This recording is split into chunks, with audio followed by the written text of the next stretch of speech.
coisa linda é podermos aprender cada vez mais a respeito das coisas de Deus. Como você sabe, a nossa jornada aqui é uma jornada que inclui 7 matérias, as 7 principais matérias do curso de teologia. Por isso eu costumo chamar que a Escola de Ministérios é um curso de teologia condensado, né? Sabe quando você faz aquele suco com tudo dentro, né? Aquela mistura que fica muito forte. É mais ou menos essa a ideia. E por que que eu fiz isso? Por que que nós tomamos essa iniciativa? Porque, efetivamente, um curso de teologia, ele é longo, ele é demorado, e ele normalmente tem mais de 30 matérias, ok? E, efetivamente, eu fiz uma análise, né, depois de muitos anos sendo professor de teologia, de várias faculdades, e, enfim, tendo ministrado vários cursos, eu fiquei pensando, né, quais são as matérias que são essenciais, fundamentais, estruturantes no curso de teologia. E aí eu cheguei a essas 7 matérias, tá certo?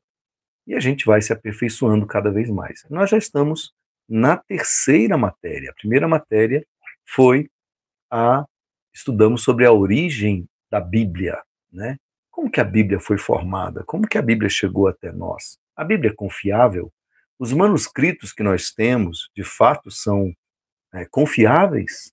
Essa era a discussão da nossa primeira matéria e foi uma matéria excepcional, né? As aulas estão gravadas, você pode depois assistir novamente. Já a segunda matéria que nós estudamos, nós já demos um passo a mais, porque nós fomos, então, para a matéria chamada Panorama Bíblico, né? Panorama Bíblico é uma matéria que te dá uma visão geral das Escrituras, né? A gente fez um passeio, né, por toda a história de Israel, a história da revelação, o processo da revelação de Deus para o povo de Israel, e aprendemos muitas coisas. Conseguimos, então, ter uma mentalidade que envolve toda a história da redenção a partir do panorama bíblico. E o interessante é que todo o panorama bíblico pode ser dividido em 4 eventos muito importantes, que é a criação, a queda, a redenção e a consumação. Falamos um pouquinho sobre isso durante o curso de Panorama, mas nós temos uma matéria, aliás, nós temos um curso aqui dentro da Universidade Apostólica que é só sobre cosmovisão bíblica. Então, você que quer aprender mais sobre isso, pode se matricular no nosso curso de Cosmovisão, que você vai aprender muita coisa. Muito bem, aí terminamos o curso da matéria de Panorama Bíblico e agora nós estamos na segunda aula da matéria chamada Hermenêutica, que é a arte e a ciência da interpretação das Escrituras Sagradas. Então, fique conosco, porque é uma aula hoje muito especial. E é interessante entender que essa matéria, a hermenêutica, é uma matéria super importante. Ela é, de fato, essencial. Porque, pense bem, toda a nossa vida cristã, ela é desenvolvida a partir das Escrituras Sagradas. Não é verdade? Então, se ela é desenvolvida a partir das Escrituras Sagradas, quer dizer que a Bíblia é a nossa única regra de fé e prática. Então, nós precisamos conhecer as Escrituras e precisamos de ferramentas necessárias para interpretar o texto bíblico. Uma pessoa que entende a ciência da hermenêutica ou que aprende ou apreende os princípios da interpretação bíblica, certamente vai ser um cristão que vai se destacar em relação aos outros, vai poder ensinar os outros e vai também poder combater os erros e as heresias que nós temos visto se multiplicar nesses últimos tempos. Aliás, isso é cumprimento da profecia do apóstolo Pedro e também do apóstolo Paulo. O apóstolo Pedro nos informa que, de fato, nos últimos dias aparecerão muitos falsos mestres, não é isso? Ensinando muitas coisas que realmente não vêm de Deus. Então a gente tem que estar alerta em relação a tudo isso e, mais do que nunca, Deus precisa levantar homens e mulheres que interpretem as Escrituras Sagradas do modo correto. Amém? Porque uma vez interpretando do modo correto, nós podemos ensinar a verdade que está nas Escrituras e não a verdade que eu quero que esteja nas Escrituras, entendeu? Muito bem. E na aula passada a gente estava falando sobre os fundamentos da hermenêutica, né? Quais são os fundamentos? Quais são as verdades fundantes do estudo da hermenêutica? E nós dissemos que a primeira verdade é que não é possível entender a Bíblia sem a ajuda do Espírito Santo. O Espírito Santo tem um papel central na interpretação das Escrituras, porque o próprio Jesus havia dito que quando o Espírito Santo viesse, quando viesse o Consolador iria nos guiar a toda a verdade. Iria também nos fazer lembrar de todas as coisas. E mais, iria nos ensinar as demais coisas. Então, o Espírito Santo tem um papel fundamental nesse processo de interpretação da Bíblia. E o que é que o Espírito Santo faz em nós? Ele ilumina o nosso entendimento para a gente compreender as Escrituras Sagradas. Então a gente tem que ter uma relação de profunda dependência em relação ao Espírito Santo e de uma profunda rendição à autoridade do Espírito Santo. Isso porque a gente não aprende nada nas Escrituras por aprender. A gente aprende para ser transformado. E quem transforma efetivamente é esse binômio, essa união entre o Espírito Santo e as Escrituras. Então, são esses dois que são responsáveis por produzir transformação na nossa vida. Daí porque você que é líder não pode prescindir, não pode deixar de ler as Escrituras e de andar na dependência do Espírito Santo. O segundo fundamento do qual falamos, e eu estou aqui apenas recordando com você, é que a Bíblia é a nossa autoridade, a Bíblia é a nossa autoridade máxima, ela é inerrante e ela é suficiente. Quer dizer que tudo que nós precisamos está nas Escrituras Sagradas. Tudo que é importante para a nossa vida, para a gente viver, para a gente conhecer, para a gente entender a respeito de Deus, a respeito da nossa vida, a respeito da família, a respeito das áreas morais da nossa vida, tudo está revelado nas Escrituras Sagradas. Então elas são suficientes. Se você não tiver nenhum outro livro mais, nenhuma outra informação e tiver as Escrituras, pode ter certeza que você vai caminhar muito bem.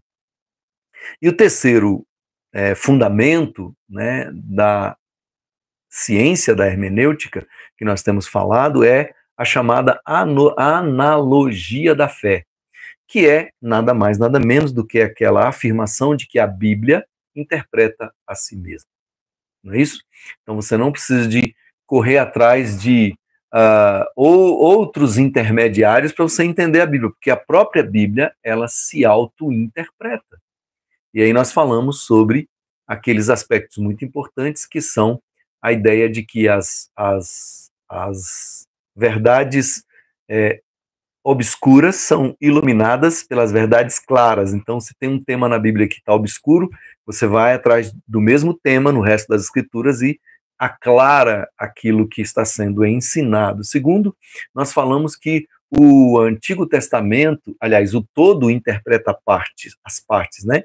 Então você não pode pegar um versículo fora do contexto e achar que isso é uma verdade. Você tem que olhar no panorama inteiro das Escrituras. Então o todo interpreta as partes.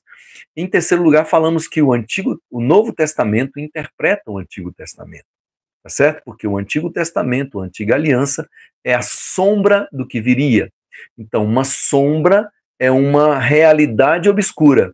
E a verdade ou a realidade é Cristo Jesus e o Novo Testamento revela Cristo Jesus. Então, o Antigo Testamento precisa ser interpretado pelo Novo Testamento, tá certo? Então, a gente tem que ter muito cuidado.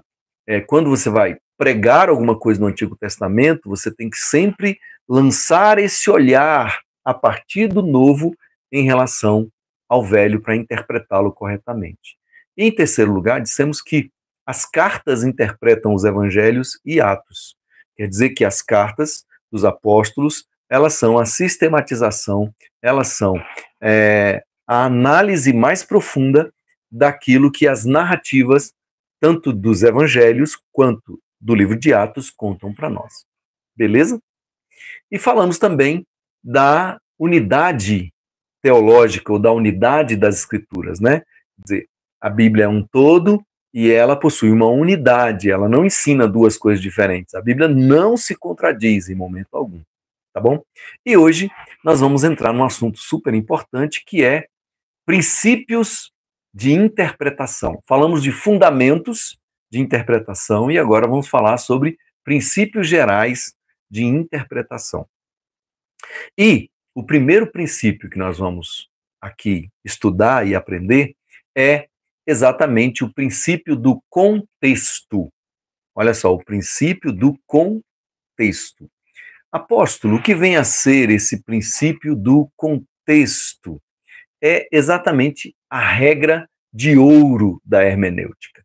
É a regra de ouro da hermenêutica. Se nós pudéssemos dizer que existe um princípio que seja rei, né, rei em relação aos outros, é esse princípio, o princípio do contexto.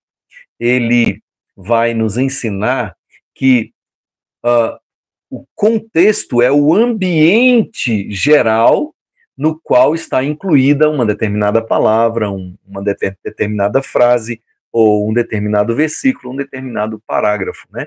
Então, contexto é exatamente o que vem antes e o que vem depois do texto. Entende? Então, por isso que a gente não pode fazer como fez aquela senhorinha, né, que a gente já ouviu nas histórias aí, em que ela tinha o hábito de ler a Bíblia, abrindo a Bíblia assim, mais ou menos pela fé, né? Então, um dia ela abriu a Bíblia e caiu num texto que dizia o seguinte: e Judas foi e se enforcou. Ela levou um susto e fechou a Bíblia e ficou preocupada. Meu Deus, o que é isso? Que palavra é essa? O que Deus quer falar comigo?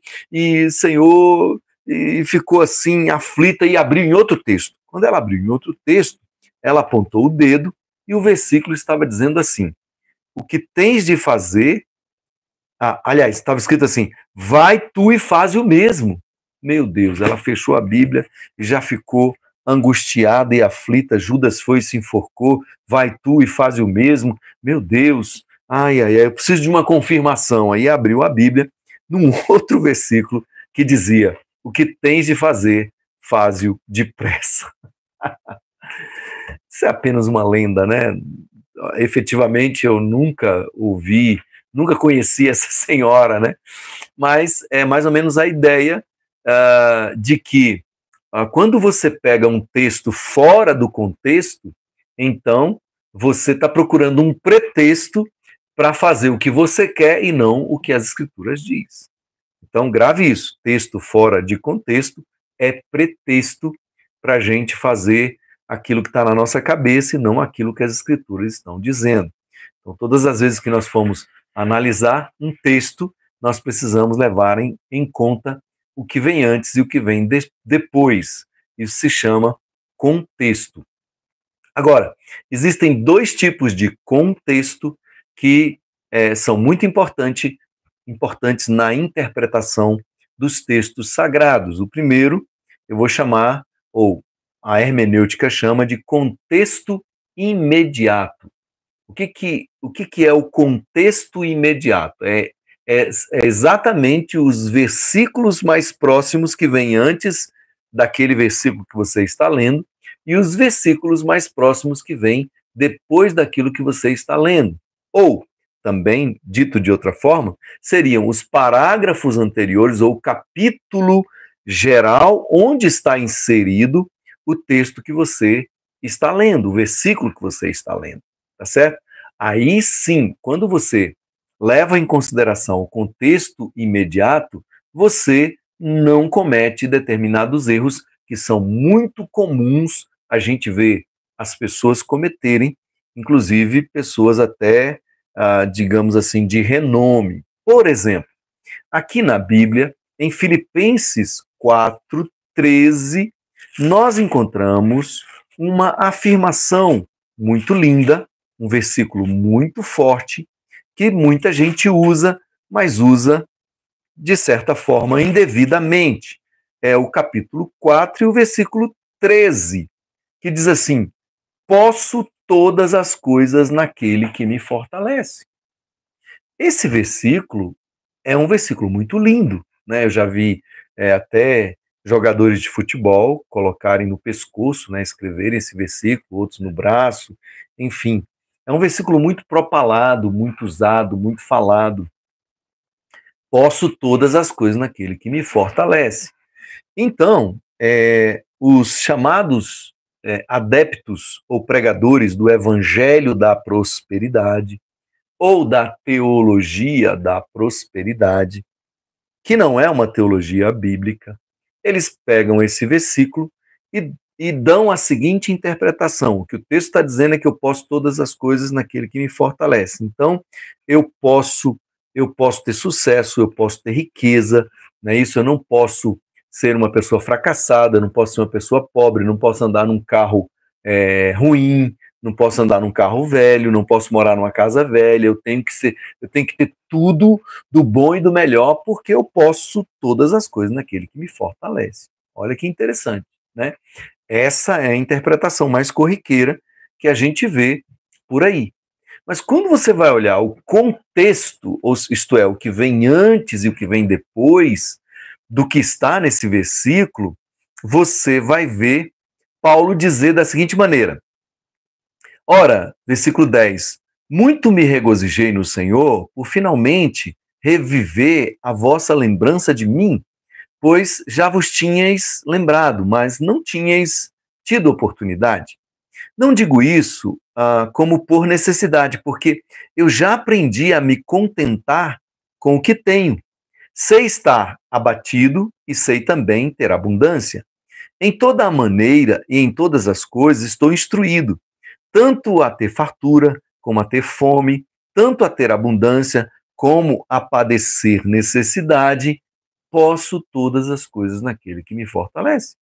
Veja, a conclusão do que Paulo está dizendo é que eu aprendi a viver contente em toda situação. Então eu sei estar em abundância ou na escassez. Eu sei passar necessidade, eu sei ter muito. Eu sei ter pouco e Paulo vai dizendo isso, que ele aprendeu a viver todas essas realidades que são possíveis de serem vivenciadas por qualquer cristão, porque se Paulo, um apóstolo, viveu tudo isso que ele está dizendo aqui, escassez, fome, né? Em outro texto ele diz nudez, perseguição, enfim. Se Paulo venceu, ou seja, passou por todas essas adversidades, nós também podemos passar, e o texto conclui dizendo: posso todas as coisas naquele que me fortalece. Ou seja, Jesus me fortalece para eu enfrentar qualquer adversidade. Percebe que a interpretação fica completamente diferente daquilo que às vezes a gente tem visto por aí, e isto é lamentável. E é por isso que você está aqui no curso de hermenêutica, porque você não quer mais ser uma dessas pessoas que anda dessa maneira, que interpreta dessa maneira, que acaba dizendo coisas que não são verdades de Deus, tá certo? Mas são verdades, são interpretações distorcidas do texto sagrado. Amém, queridos? Então a gente tem que tomar muito cuidado, porque Deus, quando ele inspirou os escritores da Bíblia, os escritores sagrados, Deus tinha uma verdade para ser passada para nós e para todas as gerações. Então, a responsabilidade, ou melhor, a missão da hermenêutica é justamente buscar o sentido verdadeiro que o texto bíblico que Deus queria que nós soubéssemos. Entende? Porque há muitas pessoas que fazem interpretações subjetivas, né? Ela pega aquilo ali e Deus falou comigo que é assim, que é assado. Peraí, mas Deus falou no texto exatamente isso? Tudo bem que você entendeu que Deus falou isso com você, mas você não pode ensinar para outras pessoas aquilo que você pegou para si sem interpretar corretamente o texto. Amém, pessoal? Essa é a ideia. Então, como que a gente faz para analisar o contexto imediato de um texto? Primeira coisa, você precisa ler cuidadosamente os versículos que vêm antes e os que vêm depois. Uma boa dica é, quando você vai pregar ou ensinar sobre um texto, você precisa se debruçar sobre esse texto com bastante cuidado, tá certo?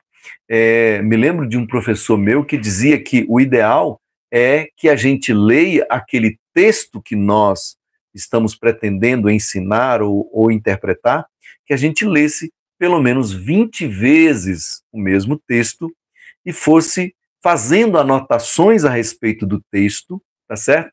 Para que a gente tivesse uma compreensão melhor do que o texto está dizendo. Então, primeira coisa, leia o texto inteiro. Se o texto que você está lendo está no meio do capítulo, num parágrafo do capítulo, leia o parágrafo, mas leia o capítulo inteiro, o que vem antes, o que vem depois. Leia algumas vezes. Segundo, procure identificar qual que é a verdade central daquele capítulo, né? Qual que é a ideia central que o autor está querendo transmitir naquele capítulo, naquele conteúdo que você pretende interpretar. Observe também quais são as conexões que existem no texto. Por exemplo, veja que interessante, Romanos capítulo 12. Romanos capítulo 12. Paulo, ele vai dizer exatamente o seguinte: rogo-vos, pois, irmãos meus, pela compaixão de Deus, que apresenteis os vossos corpos em sacrifício vivo, santo e agradável a Deus. Ora, quando ele diz, rogo-vos, pois, irmãos meus, pela compaixão de Deus, ele está fazendo um link, uma ligação com aquilo que ele falou antes, no capítulo 11.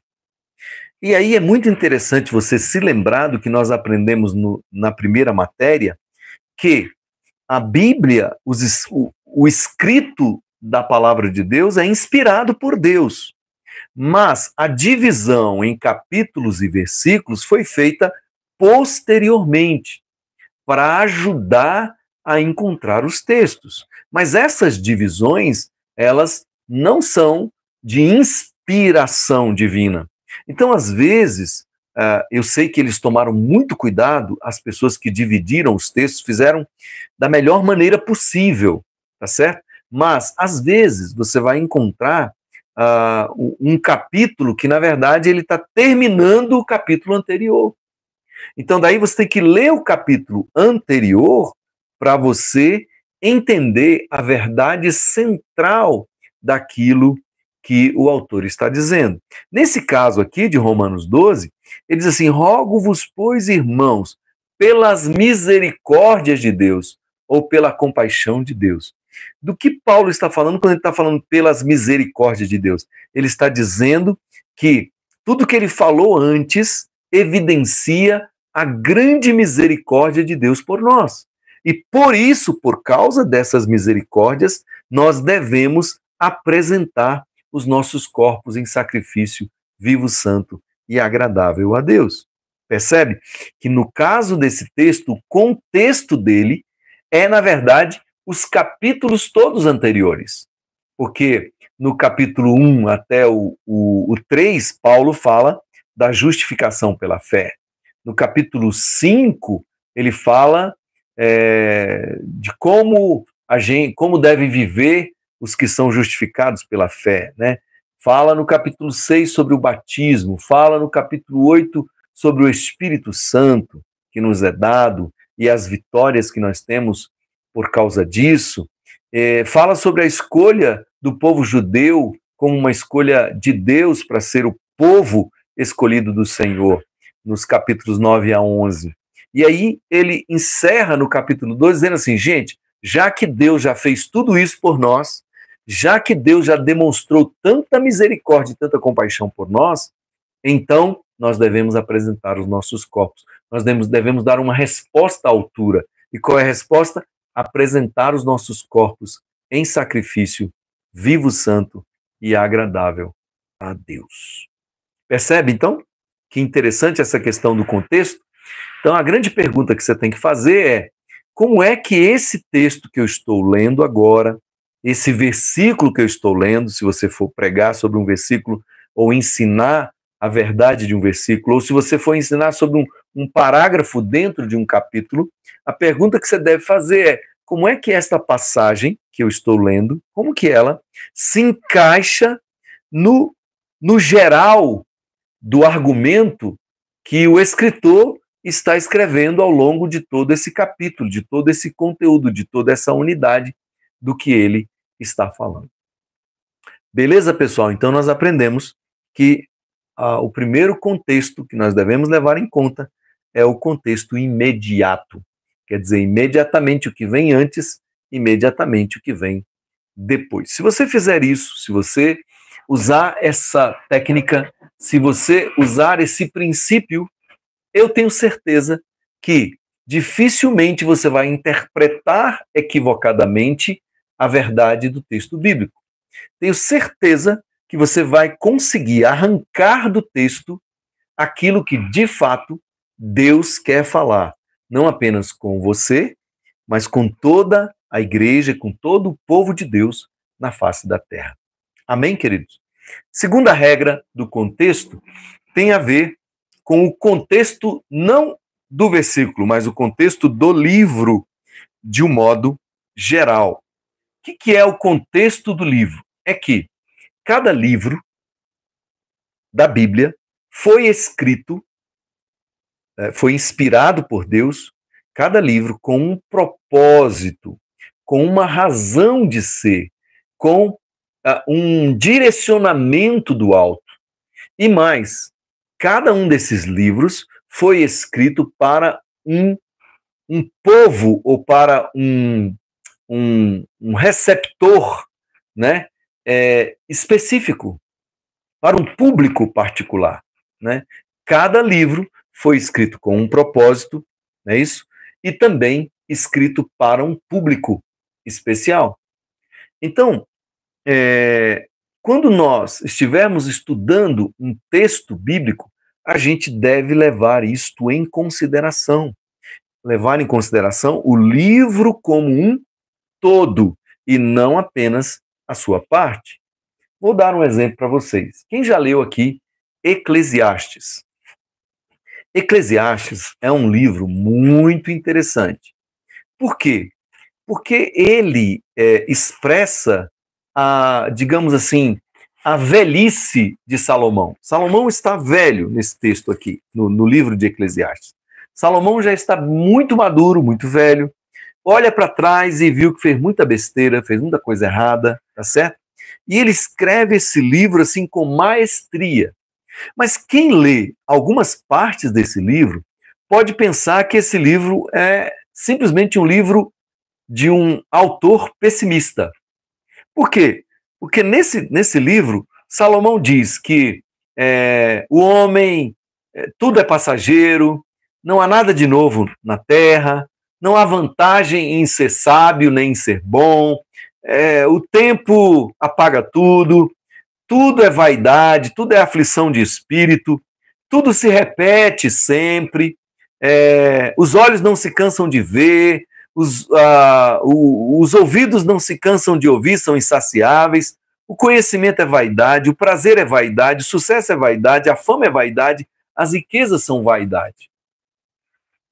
Então, quem lê o texto do livro de Eclesiastes, quem lê sem ler o livro todo, não é isso? Quem lê apenas uma parte, apenas um versículo, vai ficar um tanto quanto confuso, vai entrar até meio que em depressão, né? Vai ficar para baixo, entendeu? Porque ele vai achar que realmente nada é importante. Mas, na verdade, você só entende o livro de Eclesiastes quando você lê o final dele. Porque no final, o autor, que é Salomão, ele vai dizer exatamente a razão de ser de tudo quanto ele disse. Ele diz assim, ó, no versículo 13 do capítulo 12, de tudo que se tem ouvido, o fim é: tema a Deus e guarde os seus mandamentos, porque este é o dever de todo homem. Porque Deus há de trazer juízo, toda obra e até tudo o que está encoberto, quer seja bom, quer seja mal. Ou seja, Salomão está dizendo, está concluindo o seguinte: gente, nada, a vida não faz sentido sem Deus. É isso que ele está dizendo. O sucesso, a riqueza, né, o prazer, as realizações, as conquistas, nada disso tem a menor importância se você não temer ao Senhor. Olha que legal. Então, quer dizer, o resumo do livro é: tudo é vaidade e é correr atrás do vento. Mas quem está dizendo isso? Um camarada já bem idoso que viveu tudo que se poderia viver e que olha para trás e percebe que todos aqueles esforços que ele fez, toda aquela correria para ganhar dinheiro, para enriquecer, para ter ouro, para ter prata, para ter prazer, tudo aquilo que ele fez, isso não tem o menor sentido, não tem o menor valor se você não permanecer na presença de Deus. Ele está querendo dizer que a presença de Deus é que é o fundamento da nossa felicidade.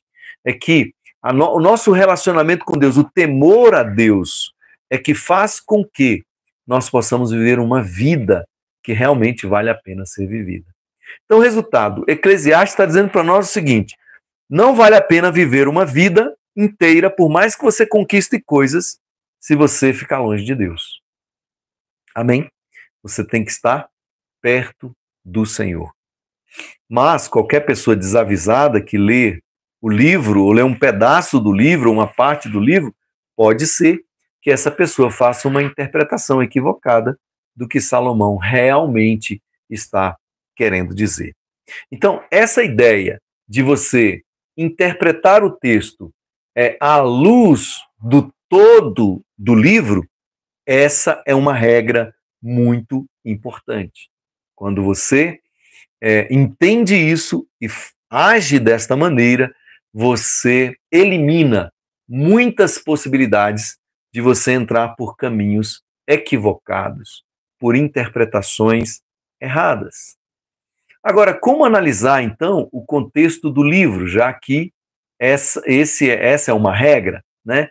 Primeiro, você precisa identificar quem é o autor do livro, identificar a data que foi escrito. Por que a data é importante? Por que o autor é importante? Porque, por exemplo, se o autor foi Moisés, então você conhece a história de Moisés, sabe quem é Moisés. Se o autor foi Samuel, você também conhece a história de Samuel. Isso vai te ajudar a, de alguma forma, entrar na mentalidade do escritor. E a data? Por que a data é importante? Porque, por exemplo, vamos pensar aqui, né? Israel, falando do Antigo Testamento, Israel viveu várias épocas, vários períodos, né? E há livros que se encaixam em períodos diferentes. Vamos pensar aqui, por exemplo, os profetas que profetizaram antes do exílio da Babilônia, não é isso? Que Isaías, Jeremias profetizou antes e durante, né? Quer dizer, os profetas, se você localizar a data do livro, você vai entender mais ou menos qual que era o cenário que estava acontecendo em volta, tá certo? Por isso que é importante você ter feito a matéria de panorama bíblico e ter feito bem feito. Por quê? Porque na matéria de panorama bíblico, você tem uma cronologia de tudo que aconteceu na história de Israel, na história da redenção, no progresso da revelação de Deus. Então, por exemplo, se você percebe que um profeta profetizou antes do exílio babilônico, isso vai te ajudar a ter mais compreensão do que o autor está querendo dizer no texto que ele está escrevendo. Por exemplo, os profetas pós-exílicos, né? Estamos falando de Zacarias, estamos falando de Ageu, estamos falando de Malaquias, né? Eles já escrevem, você vai observar que o conteúdo do que eles escrevem está mais relacionado à reconstrução do templo, à reconstrução da vida espiritual do povo de Israel. Já os profetas que profetizaram antes do exílio, eles estão o quê? Buscando corrigir o povo, chamando a atenção do povo, para que eles se arrependam, para que Deus não cumpra aquilo que Deus está prevendo ou havia previsto que aconteceria se eles se desviassem dos caminhos do Senhor. Percebe, então, que é muito importante você conhecer, então, a data e também conhecer quais são os destinatários daquele livro. Para quem aquele livro foi escrito originariamente? E aí, olha que interessante, você vai se lembrar que no caso de Israel, por exemplo, houve um período em que o reino foi dividido.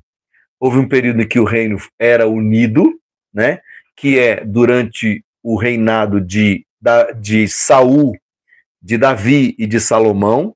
Cada um reinou 40 anos, ok?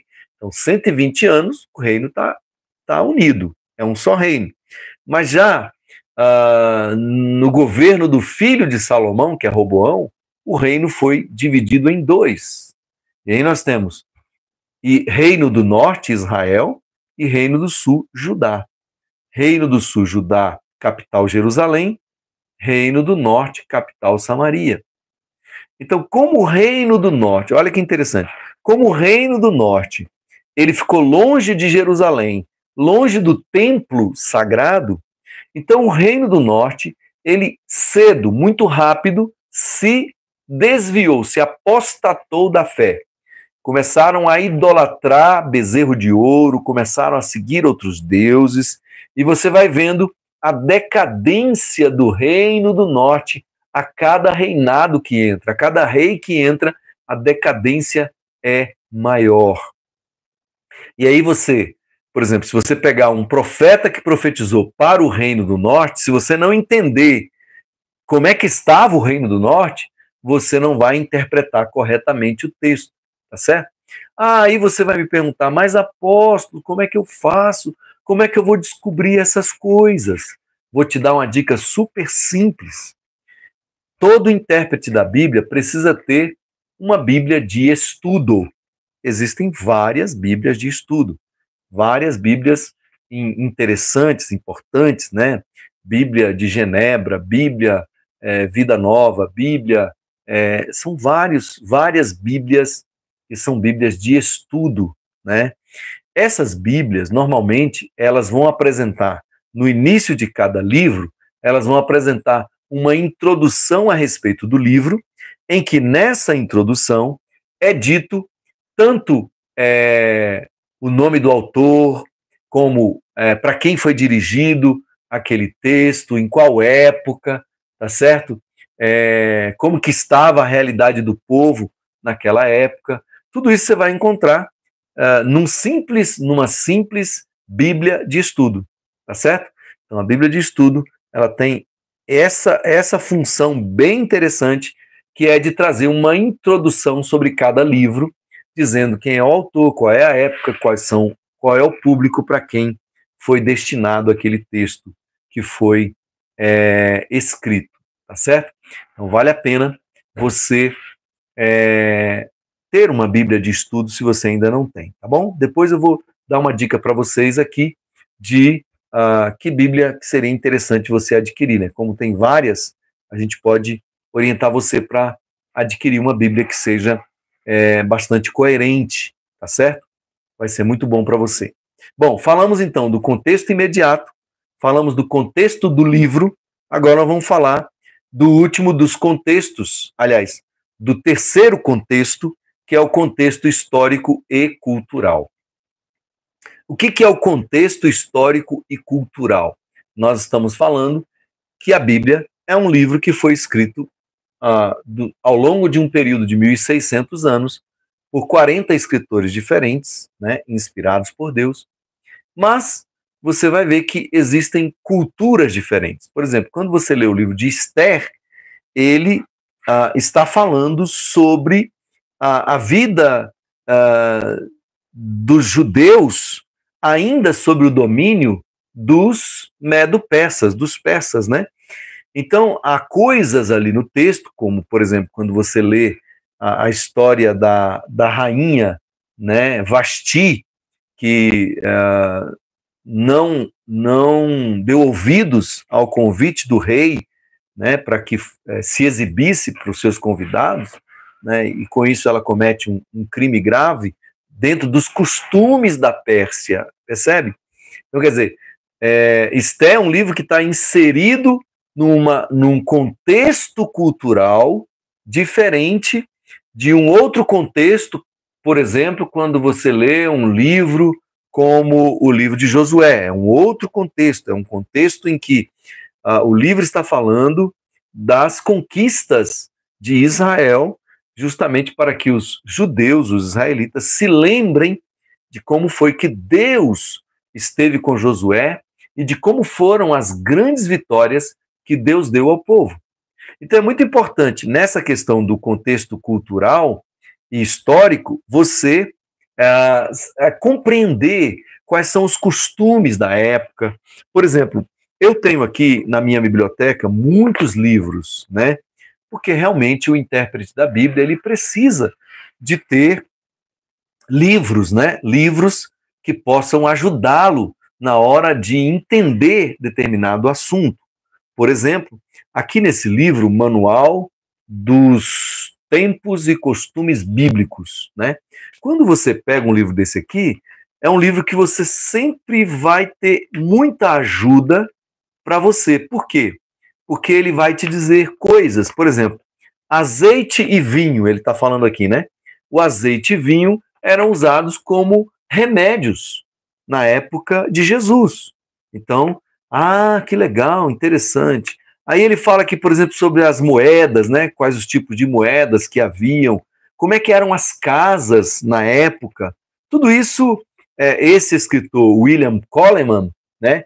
Ele procurou fazer um estudo científico, né, da época, e ele traz aqui essas informações que ajudam, né, qualquer pessoa a melhorar a sua interpretação dos textos bíblicos. Mas, que dica o senhor nos dá, apóstolo, para que a gente possa, minimamente, poder ter acesso aos contextos sociais, políticos, culturais, geográficos, né, dos povos da Bíblia ou das épocas bíblicas, né? Então, você pode adquirir um dicionário bíblico, né? O que é um dicionário bíblico? Aliás, nem precisa adquirir mais, né? Porque hoje tudo isso você tem na inteligência artificial, tudo isso você tem no Google, tudo isso você tem disponível, né? Então você coloca lá uma informação que você quer ter e a inteligência artificial, ela te dá ali, ela faz uma pesquisa geral em tudo que existe nas bibliotecas, né, todos os livros já publicados que tem aquele assunto, e ela te dá ali um resumo, tá certo? Então, hoje em dia, já não é tão importante você ter um dicionário bíblico, né? Se eu pudesse mostrar para você aqui atrás, eu tenho vários dicionários. Eu tenho um dicionário de teologia do Novo Testamento, eu tenho dicionário de interpretação do Novo Testamento, versículo por versículo, eu tenho vários comentários bíblicos aqui, ó, comentário de Josué, comentário de Amós, comentário de... Eu tenho textos que falam sobre a teologia do Antigo Testamento, do Novo Testamento, enfim. São muitas pessoas que se dedicam a estudar, né, o texto bíblico, a fornecer ferramentas para que pessoas como nós interpretemos a Bíblia da melhor maneira possível.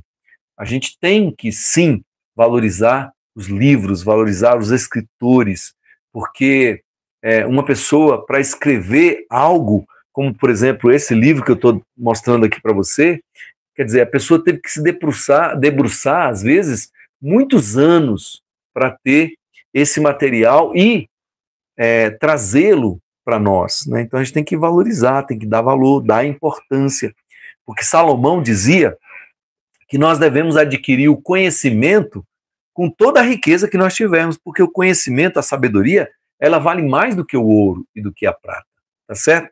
Então, reserve um pouquinho do seu salário para você investir em conhecimento, né? Nós, aqui da Universidade Apostólica, nós nos esforçamos muito, temos nos esforçado cada vez mais para oferecermos produtos, né?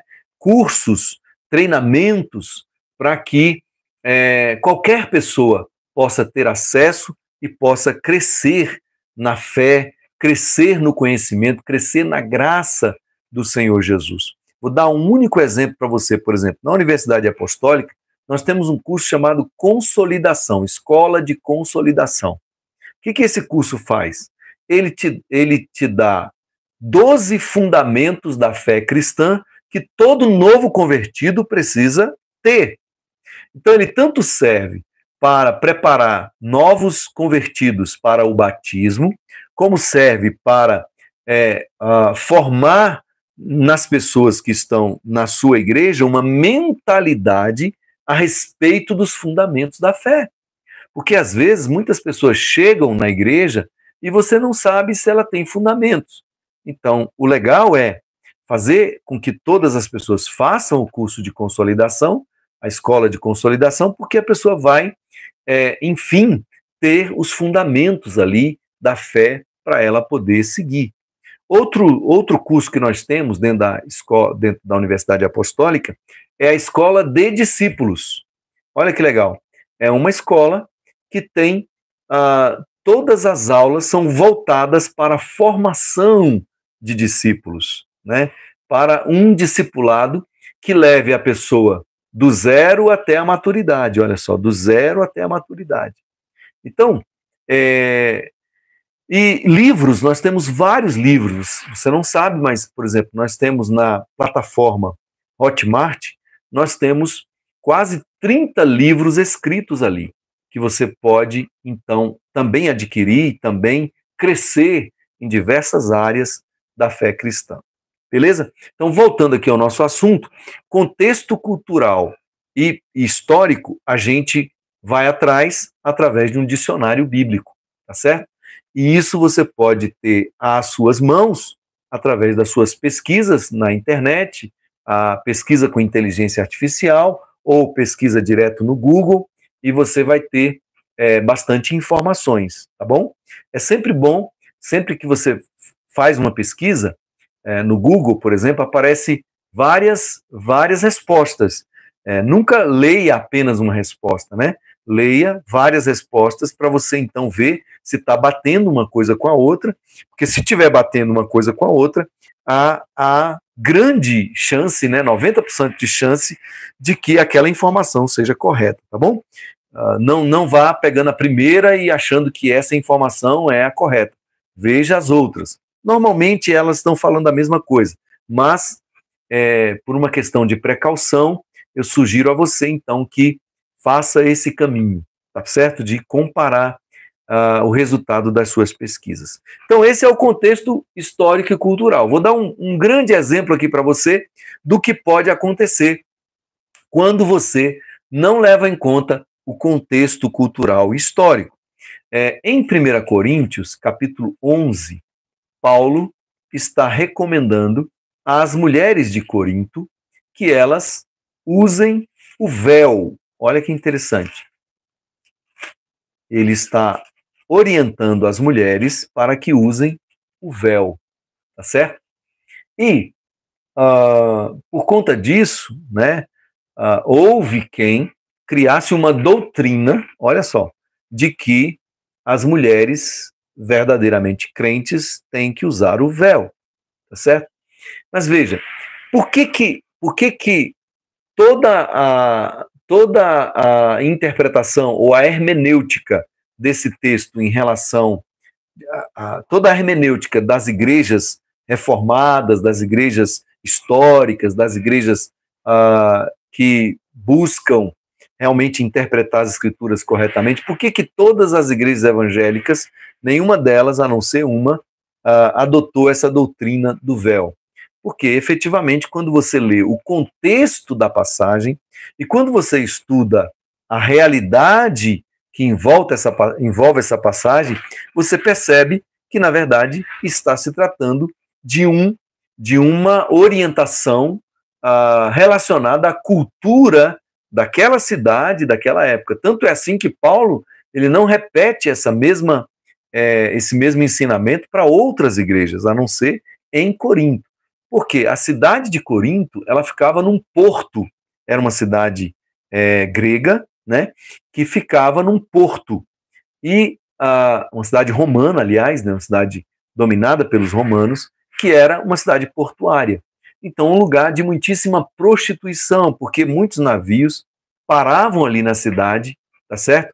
E os marinheiros, né, em busca de diversão e de prazeres, eles encontravam, então, aliás, eles se tornavam clientes, então, muito fáceis para a prostituição. Além disso, havia um templo na cidade edificada à deusa do amor, né, a deusa do sexo. E o culto a essa deusa era oferecido em forma de relações sexuais. Então, haviam as prostitutas cultuais, que eram mulheres consagradas àquela deusa e que se ofereciam para se deitar com os marinheiros como um ritual de adoração àquela deusa, a deusa do prazer, a deusa do sexo. Entende? Então, as mulheres, olha que interessante, as mulheres que eram prostitutas cultuais, elas tinham que cortar o cabelo bem curto, tá certo? Porque fazia parte da consagração delas como mulheres separadas para esse tipo de culto àquela deusa. Então imagine, quando uma mulher dessa se convertia, não é isso? Vinha para a igreja, como é que ela ia fazer? Uma mulher, ela seria muito discriminada, né? Então, culturalmente, né, as mulheres que se convertiam usavam então o véu para proteger a sua cabeça. Isso, olha que interessante, em relação a essa questão, a essa situação relacionada às prostitutas cultuais. E, de outro lado, havia também um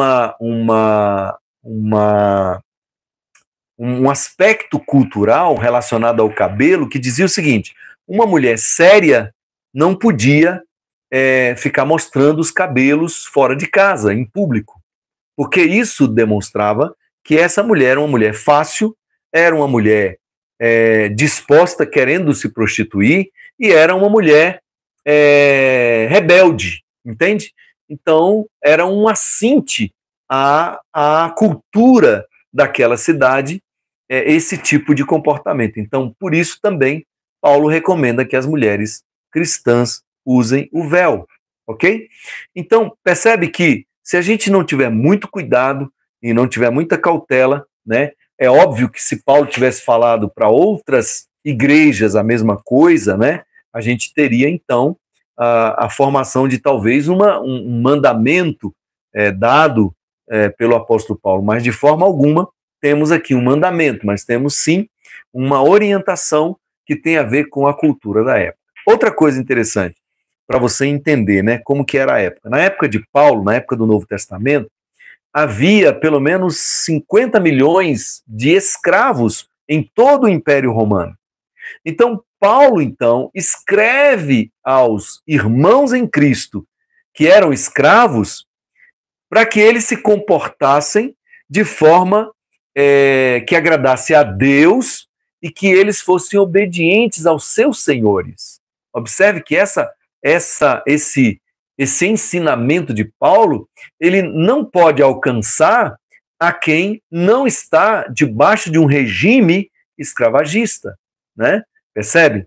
Então a gente pode sim interpretar que assim como Paulo recomenda que os escravos, né, sejam obedientes aos seus senhores, respeitem os seus senhores, não trabalhem apenas quando estão sendo fiscalizados, mas trabalhem como se estivessem fazendo algo para Deus. Olha só, esse aspecto nós podemos utilizar para nós hoje, para quem trabalha, para quem é empregado, para quem tem um patrão, para quem tem um empregador, não é isso?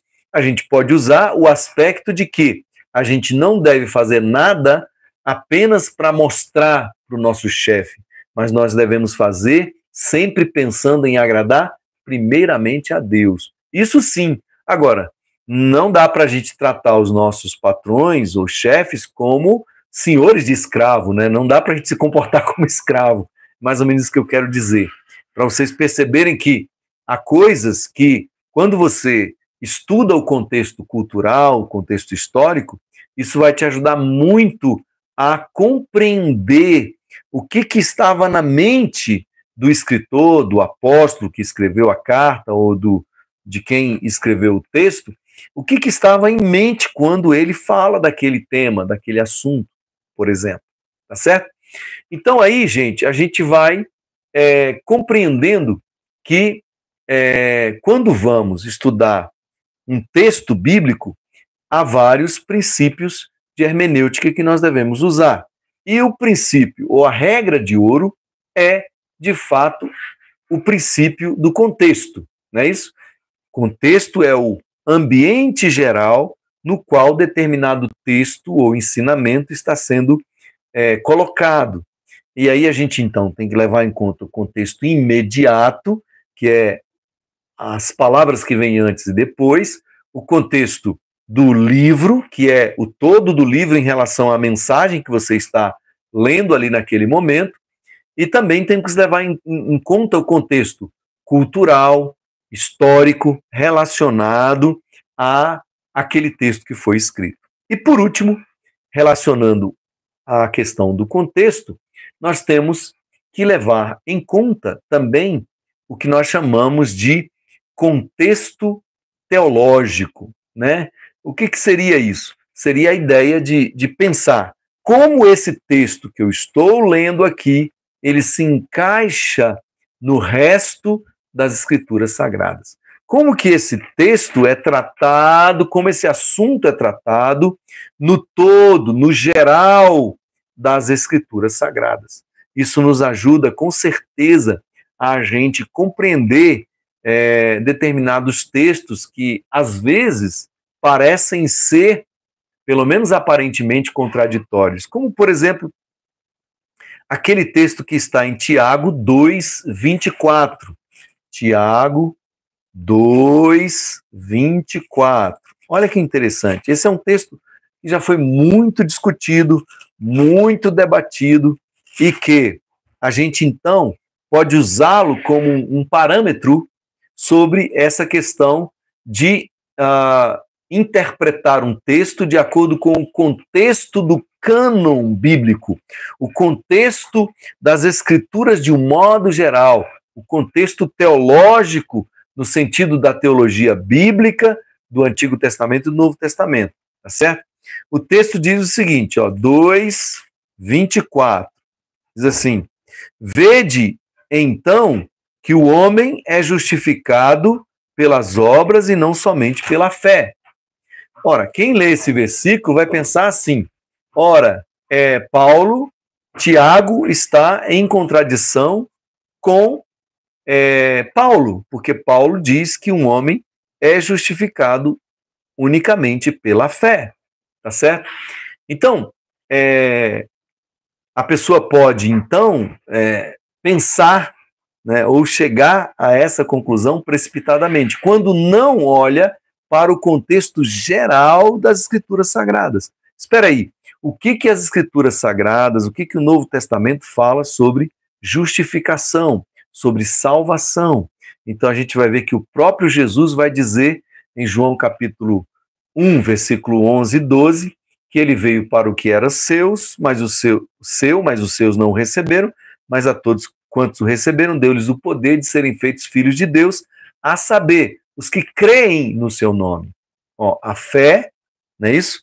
Que promove a salvação. No capítulo 3, 16, Jesus vai dizer, de João, porque Deus amou ao mundo de tal maneira que deu o seu Filho unigênito para que todo aquele que nele crê não pereça, mas tenha a vida eterna.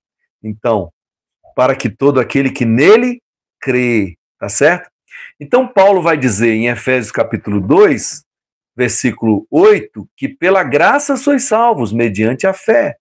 Isso não vem de vós, é dom de Deus. Não vem de obras, para que ninguém se glorie. Só que no versículo seguinte ele fala bem assim, porque nós, né, somos criação de Deus, criados para as boas obras. Veja, Paulo está dizendo que a salvação é unicamente pela fé, mas nós somos salvos pela fé para as boas obras. Uma vez salvo, nós temos naturalmente, como salvos, nós temos que produzir frutos, produzir obras que evidenciem exatamente a nossa fé. Da mesma maneira que João Batista disse, olha, produzir frutos dignos do seu arrependimento. Quer dizer, a fé gera o arrependimento, mas o arrependimento tem que gerar frutos. Então, de um lado, Paulo está combatendo os legalistas, né, que queriam que os povos não judeus, gentios, portanto, ao se converterem, tinham que cumprir toda a lei de Moisés, lei esta que é considerada no Novo Testamento como sombra, tá certo? Das coisas que viriam. Então, Paulo está combatendo esses judaizantes, esses legalistas, e por isso afirmando que não é a justificação, não é pelo cumprimento das obras da lei, mas é pela fé unicamente na obra que Jesus Cristo fez na cruz. E Tiago está dizendo que a fé que é verdadeira, que é viva, ela produz boas obras, ela produz bons frutos, tá certo?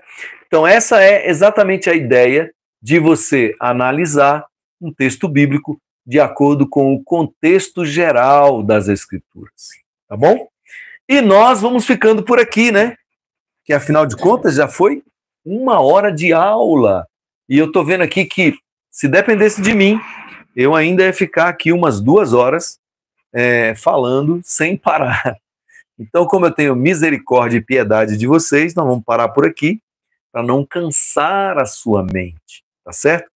Eu espero que você tenha sido muito edificado, muito fortalecido na sua fé a partir desse ensino da hermenêutica, que é o princípio do contexto.